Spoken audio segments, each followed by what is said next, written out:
Hi hello good morning. तर तुमचं सगळ्यांचं पुन्हा एकदा स्वागत आहे आपल्या नवीन मराठी यूट्यूब चॅनलमध्ये। तर जैसलमेर बघितल्यानंतर म्हणजे नाईट शो वगैरे सगळं केलं। तर नाईट शोचा जो व्हिडिओ आहे तो तुम्हाला थोड्या दिवसांनी अपलोड होईल, कारण की काही प्रॉब्लेममुळे मी तो व्हिडिओ लगेच नाही टाकणार आहे, तर थोडा उशिरा टाकणार आहे। आणि त्यानंतर आता आम्ही निघालो होतो जैसलमेरवरून कुलधरा गाव, ते जवळच आहे, म्हणजे 30 किलोमीटर आहे। तर तिथे चाललो होतो। तर आम्ही ऐकलं होतं की हे भूताचं गाव आहे, इथे कोणी राहत नाही, अशी आम्ही एक कथा ऐकली होती। पण तिथं प्रत्यक्षात गेल्यानंतर काहीतरी वेगळंच होतं। भूताचं गाव म्हटल्यानंतर मी खूप एक्साइटेड होते ते बघण्यासाठी, का नेमकी काय असं त्या गावामध्ये मला ते बघायचं होतं। पण आम्ही गावामध्ये एंट्री केली तर तिथं एंट्री चार्ज लागतो जवळपास एका माणसाचे म्हणजे ते गाडीवर पैसे घेतं वाटतं, एका गाडीचे 100 का 200 रुपये असं काहीतरी आहे त्यांचं। तर त्यांनी ते पैसे वगैरे घेतले, मग आम्हाला मध्ये सोडलं। थोडंसं मध्ये आल्यानंतर आहे ना आम्हाला असे पडके घरं दिसायला सुरुवात झाली, म्हणजे असे पडलेले वगैरे। तर राजस्थानमधून निघाल्यानंतर आम्ही आलोय आता कुलधरा गाव। तर भूताचं गाव म्हणून ओळखते ते। तर चला बघूया नेमकी काय।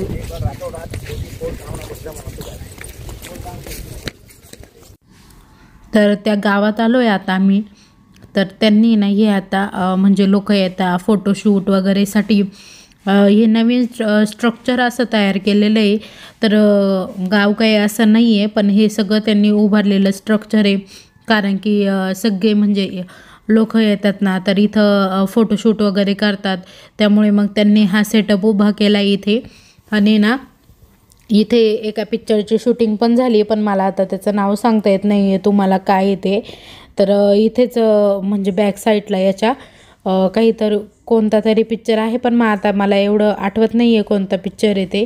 आणि इकडून असं बॅक साईडने गेल्यानंतर आहे ना असे पडलेले जुने घर होते, त्यांना थोडंसं सारवलेलं वगैरे होतं, नेटकं केलेलं होतं। आणि आता तिथून आम्ही मागे गेलो तर हे रिअल गाव होतं। तर इथे ना सगळे घरं पडलेले वगैरे आहे, तर अजून पण ते तसेच आहे।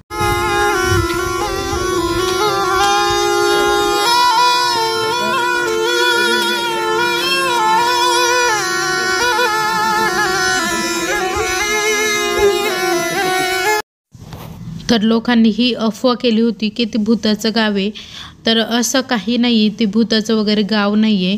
तर तिथे ना भूकंप आणि दुष्काळ पडला होता, त्यामुळे त्या लोकांनी रात्रीतून गाव सोडलं। त्यामुळे मग तिथे ते गाव सोडल्यानंतर कशी शांतता वगैरे होती ना, म्हणून मग ते असं भूताचं गाव म्हणून ओळखलं जातं। तर असं काही नाही आहे, ते भूताचं वगैरे गाव नाही आहे। तर तिथून आम्ही निघालो आणि आम्हाला रस्त्यामध्ये ना खूप छान असा महाल दिसला। तर जाण्याची तर खूप इच्छा होती, पण वेळेअभावी आम्हाला काही तिथे जाता आलं नाही। तर काय होतं काय नाही ते आम्हालाही माहीत नाही आहे, पण मग आम्ही गेलो नाही तिथे। अंशू भात कसं झालाय? छान झालाय का? चला इकडे सगळेजण मस्त जेवण करताय, देते बस। तर सगळेजण जेवण करायला बसलेले होते, म्हणजे लहान मुलं आणि रोहित भाऊ ते पण इकडे बसलेले होते। तर आजचा आमचा छान असा मेनू होता, पिठलं, चपात्या आणि मसाले भात। तर मसाले भात आमचा एकही दिवस चुकत नव्हता, कारण की सगळ्यांना मसाले भात आवडायचा आणि मसाले भात खाल्लं की सगळ्यांचंच पोट भरल्यासारखं वाटायचं। तर आता आम्ही निघालो होतो पुढच्या प्रवासासाठी। तर आता आम्हाला जायचं होतं द्वारकेला। तर द्वारकेला म्हणजे लांब आहे तिथून, द्वारका आणि राजस्थान हा रूट वेगवेगळा आहे, पण मग आम्ही जातानाच ते करणार होतो। तर दुपारी खूप गरमी होत होती, खूप जास्त, त्यामुळे मग सगळ्यांनी छान असे आईस्क्रीम घेतले। तर आमची रात्रभर त्या म्हणजे द्वारकेला जाण्यासाठी आमची रात्रभर गाडी चालली। तर मिस्टर आणि रोहित भाऊ दोघेही गाडी चालवायला होते, त्यामुळे मग ते काही नाही म्हणजे 2 तास हे बसले की 2 तास ते बसत होते, असं करून दोघांनीही छान अशी गाडी चालवली। आणि त्यानंतर मग आम्ही सकाळी पोहोचलो द्वारकेला।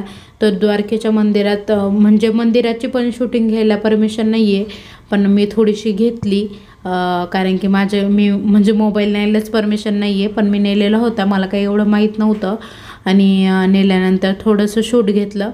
तर छान असं मंदिर आहे द्वारकेचं, खूप सुंदर आहे आणि रेखीव काम वगैरे. तर जे जुने मंदिर आहे ना ते बघण्यासाठी खूपच छान आहे. तर द्वारकेच्या मंदिराच्या बाहेर आल्यावर इकडे छान असं मंदिर दिसतं आणि इकडे सगळे लोक फोटोशूट वगैरे करतात, कारण की मध्ये परमिशन नाही त्यामुळे. तर द्वारकेलाच आम्हाला खूप जास्त भूक लागलं होतं, स्वयंपाकासाठी वेळ नव्हता. तर तिथेच आम्ही एका हॉटेलला जेवण केलं. तर छान असं मस्त ताक वगैरे आलेलं होतं, तूप होतं, कोबीची भाजी वगैरे असं सगळंच त्यांनी आणलेलं होतं. आणि रोहित भाऊ माझ्याशी बोलत होते की मी एवढं पण पिणार आहे आता एकटाच, असं आमची हसी मजाक जोक चालूच होते. आणि त्यानंतर इकडे सगळे मेनू आलेले होते मस्त. तर थाली जेवण दिलेलं होतं आणि प्रत्येकाची जेवणाची पद्धत ही वेगवेगळी असते. आणि शिवसाठी मसाला डोसा ऑर्डर केलेला होता. आणि त्यानंतर आम्ही जेवण केलं आणि सुदामा पूल जो आहे तो म्हणजे बघण्यासाठी चाललो होतो, पण तो नेमकी बंद केलेला आहे. काही प्रॉब्लेम असेल त्यामुळे मग तो बंद केलेला आहे. आणि इकडनं दिसत होता खाली नदी वगैरे होती. आणि आता तिथून द्वारकेचं दर्शन घेतल्यानंतर आता आम्हाला जायचं होतं नागेश्वरला. तर तिथून जवळच 20 किलोमीटर असेल बहुतेक. तर अर्धा तास लागला होता आम्हाला जाण्यासाठी. तर द्वारकेवरून द्वारका बेट पण जवळ आहे, पण आम्हाला म्हणजे आम्ही काही गेलो नाही कारण की एवढा वेळच नव्हता आमच्याकडे. म्हणून मग आम्ही नागेश्वरला गेलो. तर नागेश्वरला पण भरपूर अशी गर्दी होती, ट्रॅफिक तर होतीच. नागेश्वर हे पण एक ज्योतिर्लिंग आहे. तुम्हाला जे समोरचं मंदिर दिसतंय तर तेच नागेश्वरचं आहे. तर इथे पार्किंग छोटी असल्यामुळे ना गाड्यांची जरा जास्तच गर्दी झालेली होती.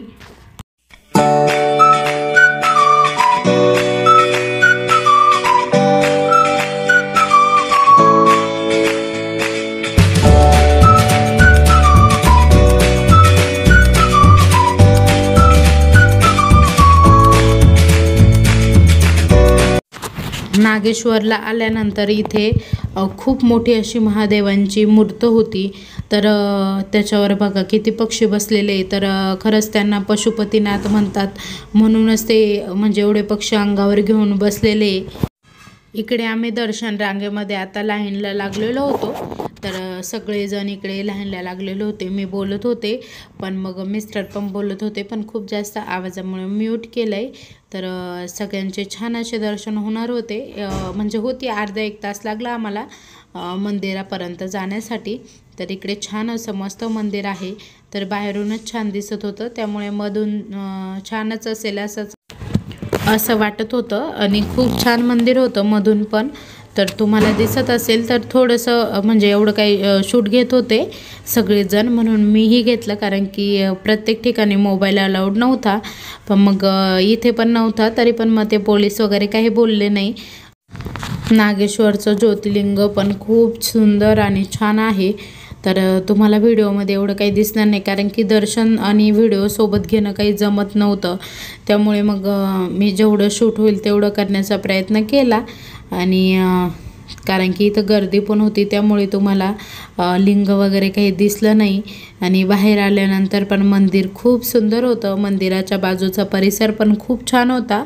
तर आता मी इथं फोटो वगैरे काढले आणि त्यानंतर परत लागलो होतो पुढच्या प्रवासासाठी. तर याच्या बॅक साईडला ना एक नदी होती आणि नदीमध्ये ना खूप जास्त मासे होते. तर मुलं सगळे तेच मासे बघत होते इथे. तर छान छान असे मासे किती मोठे मोठे बघा, तुम्हाला व्हिडिओमध्ये दिसतच असेल. तर लोक आहे ना त्यांना खायला प्यायला टाकत होते, त्यामुळे मग ते कडेलाच होते असे जिथून लोक खायला प्यायला टाकत होते त्या ठिकाणी. त्यानंतर आता आम्ही निघालो होतो पुढच्या प्रवासासाठी. तर किती छान मस्त आकाश दिसतंय ना, आणि छान अशी हिरवळ वगैरे आणि छान वातावरण झालेलं होतं, मस्त वाटत होतं. आणि रस्ता आहे ना थोडा शॉर्टकट होता, हायवे वगैरे नव्हता, पण मग रस्ता छान होता. तर इकडनं आहे ना म्हणजे पाऊस वगैरे झालेला होता, त्यामुळे थोडंफार पाणी पण दिसतं इकडे. तर आत्ता आम्ही निघालो होतो सोटी सोमनाथला. तर सोटी सोमनाथला जाताना भरपूर मोठा असा समुद्र लागलेला होता आम्हाला. तर सोटी सोमनाथला आता आम्ही जवळपास पोचणारच होतो, कारण की द्वारकेवरून निघाल्यानंतर सोटी सोमनाथ 200 किलोमीटर आहे. तर आम्हाला जायला उशीरच झालेला होता. तर इकडे आम्ही चहा पाण्यासाठी, इकडे ना थंडी नव्हती वाजत, तर थोडंफार गरम होत होतं. मग चहा वगैरे घेतला सगळ्या मुलांनी, सगळ्यांनाच भुका वगैरे लागलेला होता। मग मुलांनी, लहान मुलांनी बिस्किट वगैरे घेतलं आणि आत्ता आहे ना, त्यानंतर आता आम्ही पोचणारच होतो। तर आत्ता आहे ना आम्ही इथं आलो आहे, म्हणजे नागेश्वरचं, द्वारकेचं दर्शन झालं। सोटी सोमनाथमध्ये आम्ही मुक्कामासाठी आलेलो आहे। तर इथं स्वयंपाकासाठी थांबलो आहे। तर आजचा मस्त मेनू आहे, दाल तडका, राईस, पोळ्या वगैरे झालं आहे आणि बटाट्याची भाजी, असं काही मेनू आहे। चला, मुलं सगळे खेळत आहे। तर इकडे ना आम्ही सगळ्या जणींनी मिळून मस्त असा स्वयंपाक केलेला होता। तर इथे तुम्हाला थोडाफार पसारा दिसतोय, तर तो इग्नोर करा, कारण की बाहेर गेल्यानंतर थोडंफार पसारा वगैरे राहणारच। तर छान असे दाल तडका इकडे आमचा तयार झालेला होता आणि बटाट्याची भाजी वगैरे। त्यानंतर मिस्टरांनी त्यांनी ना एक भाजी म्हणजे काजूची भाजी पण बाहेरून हॉटेलमधून आणली। तर सगळ्यांची छान अशी जेवणं झालेली होती। आम्ही सगळेजण इकडे जेवायला बसलो आणि त्यानंतर सोटी सोमनाथमध्येच रूम बुक केलेले होते। तर तिथे गेलो, तिथे गेल्यानंतर रूम छान होते। तर AC रूम होते, कारण की ना गरम खूप जास्त होत होतं, त्यामुळे AC रूम घेतले होते। Hi hello good morning. तर तुमचं सगळ्यांचं पुन्हा एकदा स्वागत आहे आपल्या नवीन मराठी यूट्यूब चॅनेलमध्ये। तर आत्ता म्हणजे रात्री रूम वगैरे घेतले होते सोटी सोमनाथला। तर आता निघतोय, आवरलंय सगळ्यांचं, सगळेजण मस्त फ्रेश झाले आणि आता दर्शनासाठी चाललोय। इथून 10 ते 11 किलोमीटर आहे। तर निघतोय आता, चला। शिवांशूचं पण मस्त आवरलंय, अंशूचं पण आवरलंय, शंभूचं पण आवरलंय, आमच्या शंभू दादाचं पण आवरलंय। चला। तर सोटी सोमनाथला जाताना छान असे नारळाची झाडं वगैरे लागली आणि इकडे ना हायवे पण खूप सुंदर होता, पण समुद्र म्हणजे जवळ असल्यामुळे ना खूप गरम होत होतं इथे पण, कारण की दमट हवामान होतं आणि सगळे झाडं वगैरे, खूप छान परिसर वाटत होता। सोटी सोमनाथला पोहोचलो, पण तिथे फोटो वगैरे काही अलाउड नव्हतं, कारण की मोबाईल वगैरे म्हणजे गाडीची चावी पण तिथे चालत नाही, तर सगळं लॉकरमध्ये ठेवावं लागतं, त्यामुळे मला काही शूट घेता आलं नाही। तर खूप सुंदर असं मंदिर आहे, तर बघण्यासारखं आहे, तर नक्की जा, कारण की खूप छान, म्हणजे सगळ्या मंदिरांपेक्षा सोटी सोमनाथचं मंदिर मला बेस्ट वाटतं। चला, आम्ही आता सोमेश्वरला आलो आहे, सोमेश्वरला सगळे इकडे पण आले का, गरा गरा गरा गरा गरा गरा आले सगळे। चला, फोटो घ्या। तर आमची चेष्टा मस्करी चालूच असते। तर इकडे सगळ्यांनी छान असं मग फोटोशूट केलं। त्यानंतर आता आम्ही म्हणजे हा आपला फिरायचा शेवटचा व्हिडिओ आहे। त्यानंतर आता आम्ही निघालो होतो घरी। तर गुजरातमधून घरी जाण्यासाठी 13 ते 14 तास लागणार होते, ज्या पॉईंटला होतो तिथून। तर आम्हाला जहाजामध्ये गाड्या टाकून न्यायच्या होत्या, पण ते नेमकी बंद झालं। तर आम्ही त्या वेळेच्या म्हणजे 5 ते 10 मिनटं लेट गेलो, त्यामुळे ते बंद झालं आणि इकडे खूप जास्त पाऊस सुरू होता। तर आता आम्ही घरी जाण्यासाठी निघालेलो होतो। तर आत्ता हा आपला फिरायचा शेवटचा व्हिडिओ आहे आणि कसा वाटला आजचा व्हिडिओ तेही नक्की कमेंटमध्ये सांगा। व्हिडिओ आवडला असेल तर लाईक आणि शेअर करा, नवीन असले सबस्क्राईब करा। उद्या पुन्हा भेटू अशाच एका नवीन व्हिडिओसह, तोपर्यंत बाय बाय। आणि खूप जास्त पाऊस होता गुजरातमध्ये, म्हणजे अहमदाबादमध्ये आम्ही जेव्हा पोहोचलो तेव्हा खूप जास्त पाऊस होता। तर पुढची गाडी पण दिसत नव्हती, तर तुम्हाला दिसत असेल तर वायफर पण एवढ्या जोरात चालू होता, तरी पावसाचा वेग खूप जास्त होता। उद्यापासून आपले डेली रूटीनचे व्हिडिओ रोज चालू होतील। तर चला, आजचा हा शेवटचा व्हिडिओ आहे।